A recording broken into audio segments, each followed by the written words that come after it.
ஆண்டவர் உங்களோடு இருப்பாராக. ஆன்மாவோடும் இருப்பாராக. மத்தேயு எழுதிய தூய நற்செய்தியிலிருந்து வாசகம். ஆண்டவரே, மாட்சி உமக்கே. அக்காலத்தில் திருமுழுக்கு யோவான் யூதேயாவின் பாலை நிலத்துக்கு வந்து, மனம் மாறுங்கள், ஏனெனில் விண்ணரசு நெருங்கி வந்துவிட்டது என்று பறைசாற்றி வந்தார்.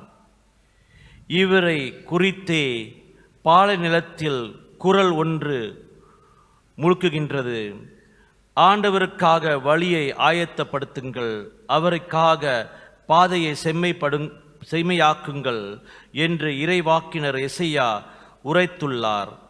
இந்த யோவான் ஒட்டக முடியாலான ஆடையை அணிந்திருந்தார், தோல் கச்சையை இடையில் கட்டியிருந்தார், வெட்டுக்கிளியும் காட்டு தேனும் உண்டு வந்தார். எருசலேமிலும் யூதேயா முழுவதிலும் யோர்தான் ஆற்றை அடைந்துள்ள பகுதிகள் அனைத்துள்ளும் இருந்தவர்கள் அவரிடம் சென்றார்கள். அவர்கள் தங்கள் பாவங்களை அறிக்கையிட்டு யோர்தான் ஆற்றில் அவரிடம் திருமுழுக்கு பெற்று வந்தார்கள். பரிசேயர் சதுசேயருள் பலர் தம்மிடம் திருமுழுக்கு பெற வருவதைக் கண்டு அவர் அவர்களை நோக்கி, விரியான் பாம்பு குட்டிகளே, வரப்போகும் சினத்திலிருந்து தப்பிக்க இயலும் என உங்களிடம் சொன்னவர் யார்? நீங்கள் மனம் மாறியவர்கள் என்பதை அதற்கேற்ற செயல்கள் காட்டுங்கள். ஆபிரகாம் எங்களுக்கு தந்தை என உங்களிடையே சொல்லி பெருமை கொள்ள வேண்டாம். இக்கல்களிலிருந்து ஆபிரகாமுக்கு பிள்ளைகளை தோன்ற செய்ய கடவுள் வல்லவர் என உங்களுக்கு சொல்லுகிறேன். ஏற்கனவே மரங்களில் வேறு அருகே கோடாரி வைத்தாயிற்று. நற்கனி தராத மரங்கள் எல்லாம் வெட்டப்பட்டு தீயில் போடப்படும். நீங்கள் மனம் மாறுவதற்காக நான் தண்ணீரால் திருமுழுக்கு கொடுக்கிறேன். எனக்கு பின் ஒருவர் வருகிறார், அவர் என்னை விட வலிமை மிக்கவர். அவருடைய மிதிய அடிகளை தூக்கி கொள்ளக்கூட எனக்கு தகுதி இல்லை. அவர் தூய ஆவி என்னும் நெருப்பால் உங்களுக்கு திருமுழுக்கு கொடுப்பார். அவர் சுளக்கை தம் கையில் கொண்டு கோதுமையையும் பதரையும் பிரித்து எடுப்பார். தம் கோதுமையை களஞ்சியத்தில் சேர்ப்பார், ஆனால் பதரை அணியா நெருப்பிலிட்டு சுட்டெரிப்பார் என்றார். ஆண்டவரின் அருள்வாக்கு. கிறிஸ்துவே உமக்கே புகழ்.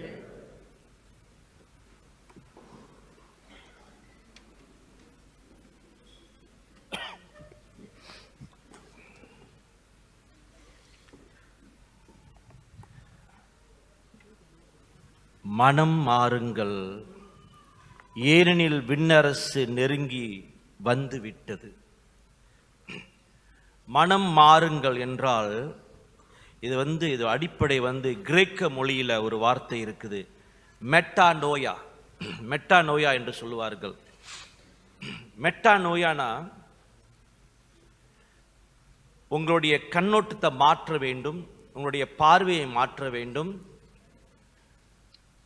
அதுக்கு மேலாக ஒரு அடிப்படை மாற்றங்கள் உங்களிடம் உருவாக்க வேண்டும். அதுதான் மெட்டானோயா என்று சொல்றது, மனமாற்றம் என்றதுதான். திருமுழுக்கு யோவான் முதல் தடவை மத்தேயு இந்த வாசகத்தில் அவர் மனம் மாறுங்கள் என்று சொல்லியிருக்கின்றார். முதல் தடவை அவர் தான் சொன்னார் புது ஏற்பாட்டில். அதுக்கப்புறம் புனித பவுல் அவருடைய பல லெட்டரில் எழுதியிருப்பாரு, மனம் மாறுங்கள்னு. அதுக்கப்புறம் இயேசுவோட சீடர்கள் அப்போஸ்தலர்கள் மனம் மாறுங்கள் என்று சொல்லுவார்கள். பல இடத்துல இருக்குது புதிய ஏற்பாட்டில். இறுதியாக இயேசு பல தடவை சொல்லியிருக்கிறார், அவர் இறந்து உயிர் தெழும் பொழுதும் மனம் மாறுங்கள் என்று சொல்லியிருக்கின்றார். அப்போ இது என்ன எடுத்து காட்டுக்குதுன்னா, இது ரொம்ப ரொம்ப அவசியம், ரொம்ப ரொம்ப தேவை இறைவனோடு இருக்கிறதுக்கு. யோவான் மனம் மாறுங்கள் என்று சொல்லும் பொழுது ஆங்கிலத்தில் ரிப்பேண்ட் என்று சொல்வார். ரிப்பேண்ட் என்றால் என்ன? Throw your garbage out. Throw your garbage அவுட்னா என்ன? த்ரோ யோர் கார்பேஜ்னா த்ரோ யோர் ரபிஷ் அவுட். அதாவது உங்களுடைய குப்பையை தூக்கி போடுங்கள். குப்பையை கூப்பி போட வேணும். இந்த குப்பை இப்போ நீங்களாம் நிச்சயமா நிறைய பேர் பிறந்த நாள் கொண்டாடுவீங்க, அனிவர்சரி கொண்டாடுவோம், கல்யாண பண்டிகை இருக்குது, திருவிழா இருக்குது, அப்புறம் இன்னும் நிறைய இப்போ கிறிஸ்துமஸ் வருதுல்ல. எல்லாரும் வரவேறதுக்கு வந்து நம்ம நிறையா தயார் பண்ணுவோம். வீடு எல்லாம் தயார் பண்ணி, சாப்பாடுலாம் தயார் பண்ணி எல்லாம் சரியாக வச்சுருப்போம். மக்கள்லாம் வராங்களே ரெடியா, எல்லாம் பார்ட்டிலாம் முடிஞ்சிட்டு எல்லாம் வீட்டுக்கு போயிடுவாங்க. ஐயோ இதெல்லாம் இப்போ க்ளீன் பண்ணுமே, மங்குப்பிங்கெல்லாம் கழுவுனமே, குப்பையெல்லாம் தூக்கி போடணும்னு நம்மளுக்கு வந்து ஒரு ஐயோ ஒரு என்ன செய்கிறது. ஆரம்பத்தில் உள்ள அந்த ஆவல் இறுதியில் இல்லாமல் போயிடும். Now I have to clean all this. அப்போ குப்பை எடுத்து குப்பை தொட்டியில் போடுறோம். வீட்டில் உள்ள ஒரு குப்பை தொட்டி இருக்குல்ல, வெளியில் ஒரு குப்பை தொட்டி இருக்குது, ஆமாவா இல்லையா? வீட்டில் உள்ள குப்பை தொட்டியில் எல்லாம் போட்டுடுறோம். ஆனால் அந்த ராத்திரி மறந்துடுறோம் அதை வந்து வெளியில் போய் போடுறதுக்கு. அதை குமிஞ்சு இருக்குமில்ல,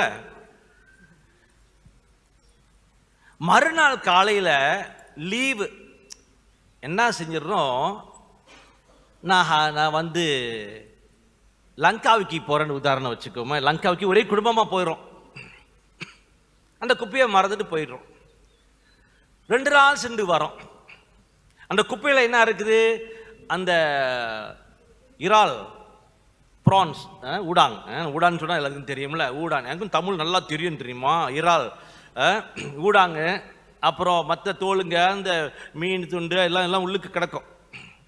2 நாள் சென்று நான் வரேன் வீட்டுக்கு, கதவை திறக்கிறேன். என்ன நடக்கும்?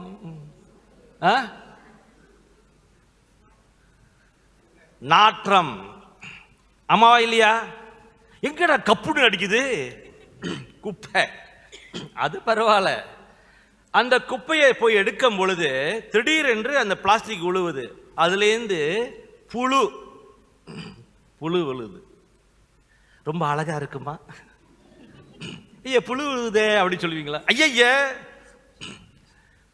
குப்பையை தூக்கி போடு. இந்த நாளில் உங்க திருவிழா இருக்குல்ல, அந்த நாள்லாம் திருமுழுக்கு யோவானை கூப்பிட்றாதீங்க வீட்டுக்கு. அவர் என்ன சொல்லுவாரு?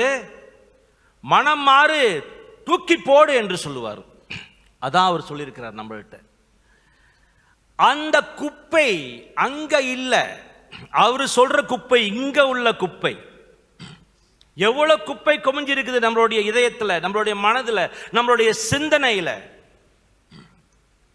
அந்த குப்பையை நான் அதை பராமரிக்காவிட்டால், கவனம் செலுத்தவிட்டால், அது தக்க முறையில் அதை அகற்றவிட்டால் இங்க புழு வந்துடும். புழு என்று சொல்லும் பொழுது இந்த ஆத்மா பிரகாசிக்காது அதுக்கு மேல. அதனால அன்பார்ந்தவர்களே, ஆலயத்துக்கு வரது, ஜபிக்கிறது, பூசை காண்றது எல்லாம் சிறப்பு. ஆனால் இந்த இதயத்தை உணர்வு பூர்வமாக இந்த இதயத்தை நீங்க கவனிக்க விட்டால் இயேசு இங்க பிறக்க மாட்டார். அங்க வழக்கம் போல ஐயோ நல்லா இருக்குது இந்த மாட்டு தொழுவம், நல்லா இருக்குது இந்த கிரீப்பு, அதை பார்த்துட்டு ரசிச்சுட்டு நம்ம போயிடுவோம். அதை பார்த்து ரசிக்க வரக்கூடாது. உங்களுடைய நிலையை பார்த்து நீங்கள் உணர வேண்டும். வருஷம் வருஷம் கிறிஸ்துமஸ் கொண்டாடுகின்றோம். என்னுடைய பாவ நிலை எப்படி இருக்கிறது? இயேசு இங்க பிறக்க வேண்டும் என்று வருஷம் வருஷம் கத்திக்கிட்டு இருக்கிறோம். திருமுழுக்கு யோவான் அதான் சொல்றாரு. டிசம்பர் 16ஆம் தேதி நம்ம பங்குல ஒப்பரவு சடங்கு இருக்குது, வந்து சேருங்க. ஏனோ தானோ என்று இருந்துராதீங்க, கவனத்தோட இருக்க வேண்டும் வாழ்க்கையில. கிறிஸ்துமஸை சிறப்பாக கொண்டாட வேண்டும் என்றால் இந்த உடல், இந்த ஆத்மா எல்லாம் முழுமையாக அது புதுப்பிக்க வேண்டும். நம்ம பாவத்தில் விழுவோம், பரவாயில்ல. ஆனால் சொன்னது போல இவ்வளவு காலம் இவ்வளவு பாவம் இருந்துச்சு, இன்றைக்கு எவ்வளவு பாவம் இருந்தால் என் ஆன்மீகத்தில் வளர்ச்சியே இல்லை. அப்போ அன்பார்ந்தவர்களே, கட்டாயமாக இந்த இதயத்தை, இந்த ஆத்மாவை நாம் ஒவ்வொருத்தரும் கழுவ வேண்டும். அதை ஆராய்ச்சி பார்க்க வேண்டும், எவ்வளவு பாவங்கள் இருக்குது என்று. இந்த பாவத்தோடு இருளில் வாழ்ந்து கொண்டு 10 பூசை காணாலும் ஒன்றும் நடக்காது, 10 ஜெபமாலை பண்ணாலும் ஒன்றும் நடக்காது, எவ்வளவு விரதம் இருந்தாலும் ஒன்றும் நடக்காது. ஏனென்றால் இங்கு அழுக்காக இருக்கிறது. அதனால அன்பார்ந்தவர்களே, இந்த உணர்வுக்கு நம்ம வர வேண்டும். உங்களுடைய இதயத்தை ஆராய்ந்து பாருங்கள், நான் எப்படி இருக்கிறேன் என்று. அந்த ஸ்லைட்டை போடுங்கய்யா, நல்லா சத்தமா படிக்கணும். எபிரேயர் 10ஆம் அதிகாரம் 22. ஆதலால்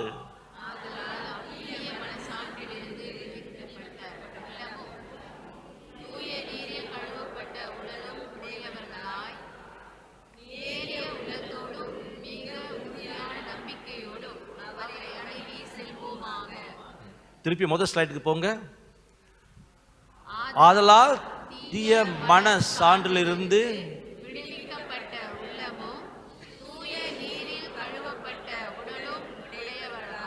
ஓகே, உங்கள் உள்ளமும் உடலும் தூய்மையாக்க வேண்டும். உள்ளமும் உடலும் தூய்மையாக்க வேண்டும். எபிரேயருடைய வசனத்திலிருந்து. ஆமேன், ஆமேன், ஆமேன் சொல்லிட்டீங்க. ஆமேன் சொல்லிட்டீங்கல்ல? அப்ப ஆமேன் சொல்லிட்டு அதே போல நானும் என்னுடைய உடலை சுத்தம் பண்ண வேண்டியிருக்கிறது. ஒவ்வொரு நாளும் நான் குளிப்பேன் ஃபாதர். உண்மையாகவா குளிக்கிறீங்க? சில பேர் குளிக்கிறதே இல்லை நினைக்கிறேன். யூரோப்லாம் போனீங்கன்னா 1 வாரம் 2 வாரம் குளிக்க மாட்டான். அங்கெல்லாம் குளிர் இருக்குதுல்ல. ஆனால் நம்மளாம் 2 தடவையாவது குளிச்சு ஆகணும். ஆமாவா இல்லையா? இந்த உடலை எவ்வளோ கவனிக்கிறோம், இந்த ஆத்மாவை கவனிக்க மாட்டோமே. என்னுடைய உடலும் ஆத்மாவையும் நான் கவனிக்க வேண்டும் நிச்சயமாக. அடுத்த காரியத்துக்கு போகப்பா. இதை படிங்க. இசையா 1ஆம் அதிகாரம் 16ஆம் வசனம் படிங்க. உங்களை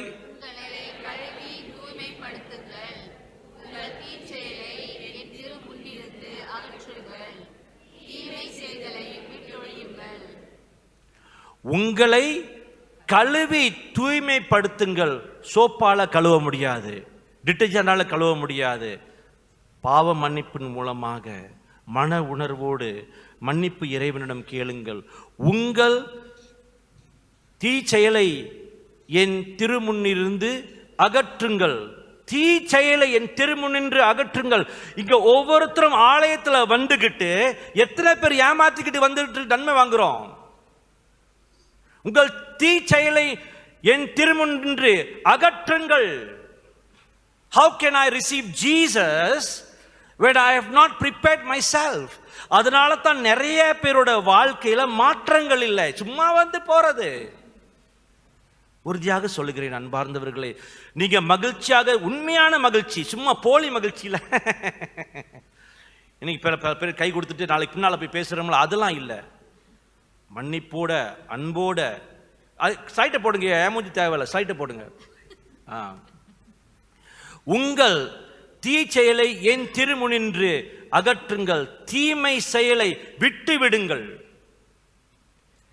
கிறிஸ்துமஸ் என்ன தெரியுமா? நம்ம கிறிஸ்துமஸ் அதுலயே கவனம் வைக்கிறோம். இந்த ஆடம்பரம் அது ஒரு பக்கம் இருக்கட்டும், அதுக்கு மேலாக இந்த ஆடம்பரம் இங்க இது சிறப்பாக இருந்தால் சிறப்பு. அன்பார்ந்தவர்களை மறக்காமல் இருங்கள், மறக்காமல் அந்த ஒப்புரவு சடங்குக்கு வாங்கள். அது மட்டும் இல்லை, எப்போ வேண்டாலும் போகலாம். அதனால இந்த நினைவுல நாம் வைத்துக்கொள்வோம். இங்க புழு வைக்காம பார்த்துக்குங்க, இங்க புழு இருக்கக்கூடாது. ஏன்னா இங்க புழு இருந்துச்சுன்னா கப்புன்னு அடிக்கும். செண்டு போடலாம், நிறைய செண்டு போட்டு வரலாம். நான் செண்டு போட்டிருக்கிறேனே, செண்டு கொஞ்ச நேரம் தான் இருக்கும். ஆனால் நீங்க மணக்க வேண்டும், நீங்க மணக்க வேண்டும். முழுமையாக சிந்தனையிலையும் பார்வையிலையும் செயலிலையும் சிறப்பாக இருப்பீர்கள். ஆண்டவர் உங்களை ஆட்கொள்வார், ஆசீர்வதிப்பார். அந்த குப்பையை தூக்கி போடுங்கள். வீட்டில் இருக்கிற குப்பையை நம்ம எவ்வளோ கவனமாக தூக்கி போடுறோம், ஆனால் இங்கே உள்ள குப்பையை கவனம் இல்லாமல் இருக்கிறோமே. அதனால் செய்வீங்களா? என்னங்க ஒரு சிலர் தான் செய்வோன்னு சொல்றீங்க, நிறைய பேருக்கு செய்ய மாட்டீங்க. இப்பொழுது செய்வீங்களா? செய்வீங்களா? ஆமென், ஹalleluya. இந்த மகிழ்ச்சி இருக்கணும். கவலைப்படாதீங்க, ஆண்டவர் உங்களை அப்படியே கட்டி பிடிச்சிருவாரு. நீங்க இந்த பாவத்திலிருந்து வெளியே வந்தோம்னா அவரோட இருக்க பொழுது ஒரு கவலை இல்லை. ஆமென்.